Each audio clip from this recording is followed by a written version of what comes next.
সুপ্রিয় সুধী, সবাইকে অনেক অনেক শুভেচ্ছা এবং ভালোবাসা। আশা করছি সবাই ভালো আছেন। আজকে একটা গুরুত্বপূর্ণ বিষয় নিয়ে আলোচনা করব। বিষয়টা হলো যে স্ত্রী অল্পতেই রেগে গেলে আসলে কিভাবে তার রাগ ভাঙানো যায়। এই রেগে যাওয়া ব্যাপারটা আসলে প্রায় সব পরিবারেই থাকে।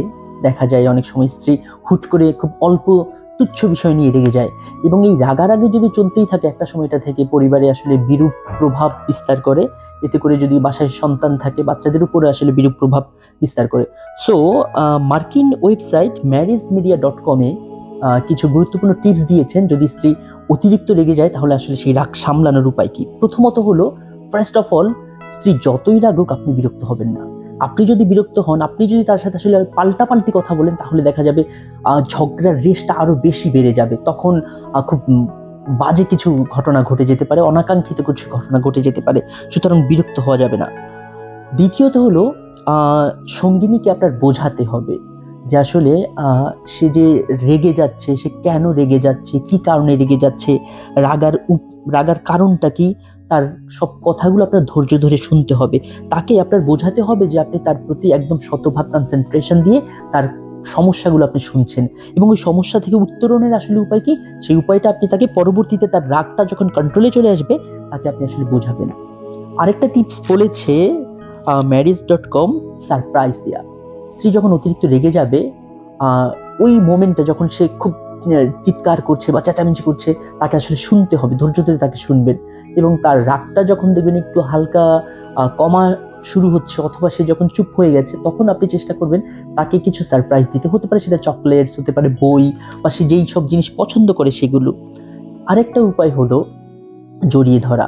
তবে স্ত্রী যখন খুব পিকে আছে তখন জড়িয়ে ধরা যাবে না, তখন কিন্তু হিতে বিপরীত হতে পারে।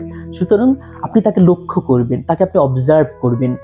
যেই মুহূর্তে দেখতে পাচ্ছেন যে সে তার রাগান্বিত ভাবটা একটু কমে আসছে, তখন আপনি চেষ্টা করবেন যে তাকে আলতো করে ছোঁয়া, একটু হাতটা ধরা, তার কাছাকাছি যাওয়া, অথবা তাকে জড়িয়ে ধরা।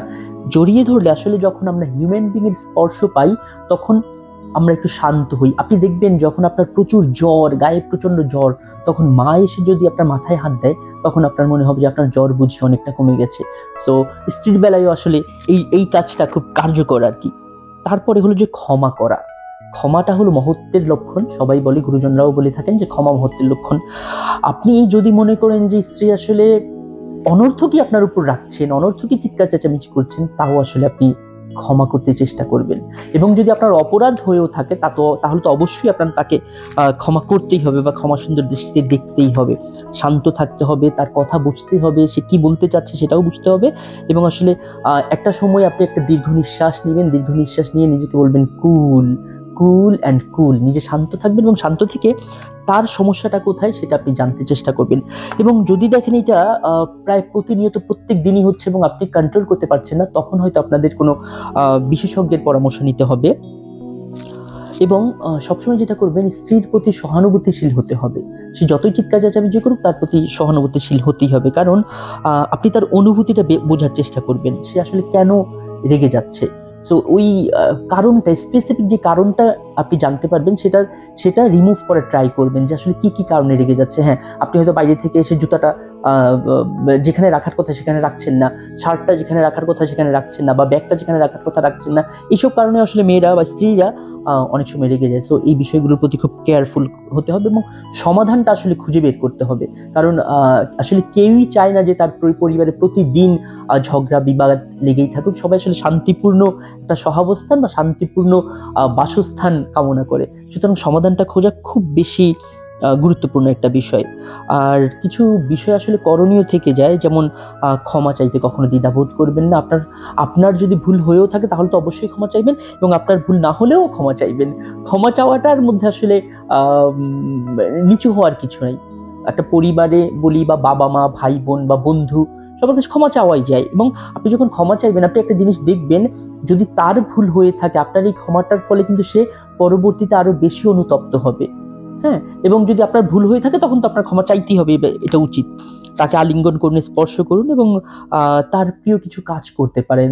ধরেন সে কফি খেতে পছন্দ করে, আপনি মাঝে মধ্যে তাকে একটু কফি বানিয়ে দিলেন, বা আপনি সে খিচুড়ি খেতে পছন্দ করে, আপনি তার জন্য একটু খিচুড়ি করে নিলেন।